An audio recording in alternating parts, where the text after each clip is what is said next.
সড়কের উদ্দীপ্তন ফানি নামিজনের 7 দিন পর অবশেষে দেশের লাইফলাইন হিসেবে পরিচিত ঢাকা চট্টগ্রাম মহাসড়কত স্মরণকালের ভয়াবহ যানজট স্বাভাবিক হয়ে এখন সড়কের দুই পাশে যান চলাচল শুরু হয়ে তবে বর্তমানে যাত্রীবাহী গাড়ির সংখ্যা কম।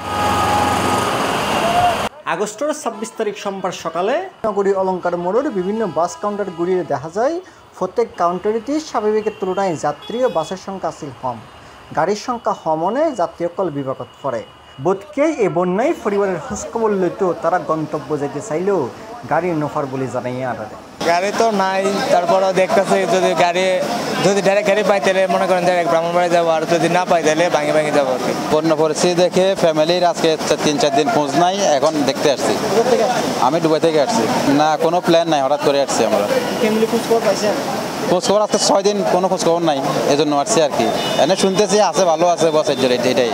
আমার বাড়ি তো ওখানে, আমার বাড়িঘর প্লাবিত হয়ে গেছে, তো এই কারণে যাচ্ছি আর কি ট্রেনে ছুটে যায়। গাড়ি পাই নাই ভাই, গাড়ির অবস্থা খুবই শোচনীয়।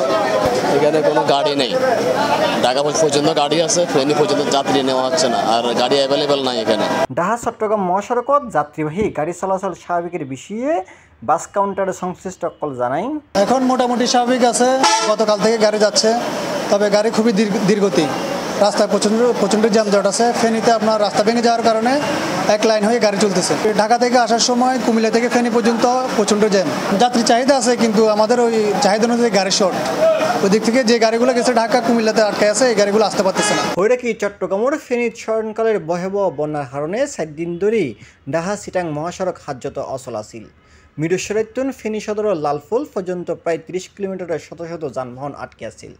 বেশিরভাগই বন্দরতুন বাইরণ্যে পণ্যবাহী যানবাহন। সড়কত ফানি তাহাই ও বিভিন্ন অংশ বাঙিজনের কারণে গাড়ি চলাচল করতে না পারে। ঢাকা সিলেট ও রংপুরগামী বেশ কিছু যাত্রীবাহী বাসও আটকে আছে।